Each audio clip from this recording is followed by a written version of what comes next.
pichoqqa olib turib, risk aylantirib urdi, pichoqdan ketaverdi. Xatiga keldi, ko'rsatib. Mana shu yerga. Ichkilik u eng yomon ishlar va afsus nadomatlarga sabab bo'lishi muqarrar.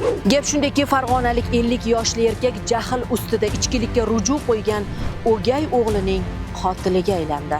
Mazkur holat yuzasidan to'plangan sud hujjatlariga ko'ra, ayanchli voqea yuz bergan kun tungi soat 21:00 lar atrofida sudlanuvchi o'zining Farg'ona shahar Kirgiliy ko'chasidagi xonadoniga kelgan vaqtida ayni manzilda yashovchi o'gay o'g'li xonadonning mehmonxonasida spirtli ichimlik iste'mol qilib o'tirganligini ko'radi. Bundan jahli chiqqan ota esa o'gay o'g'lini tartibga chaqirish maqsadida unga spirtli ichimlik ichishni to'xtatib, ishga joylashishni, oilasiga moddiy tomondan yordam berishni tushuntirmoqchi bo'lgan. Biroq sarxush o'g'ilning bundan jahli chiqib, o'gay otasiga ishlariga aralashmasligini aytib, uni turli uyatli so'zlar bilan haqoratlagancha, stol ustida turgan oshxona pichog'ini olib, otasiga urish uchun tashlangan.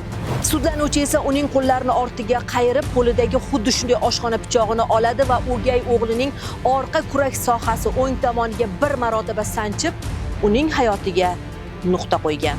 Mazkur holat jinoyat ishlari bo'yicha Farg'ona shahar sudi tomonidan ko'rib chiqilib, ayblanuvchining qilmishiga qonuniy baho berildi. Sudlanuvchi O'zbekiston Respublikasi Jinoyat kodeksi 97-moddasining 1-qismida nazarda tutilgan jinoyatni sodir etganlikda aybli deb topildi. Unga ushbu modda bilan 11 yil muddatga ozodlikdan mahrum qilish tariqasida jazo tayinlandi. Jahl ustida ish tutish oqibati hamisha ana shunday oxiri yo'q nadomatga sabab bo'ladi. Ayni lavha orqali aytmoqchi bo'lganimiz esa aslo jahlga erk berib o'zingizni pushaymonlik girdobiga mahkum etmang.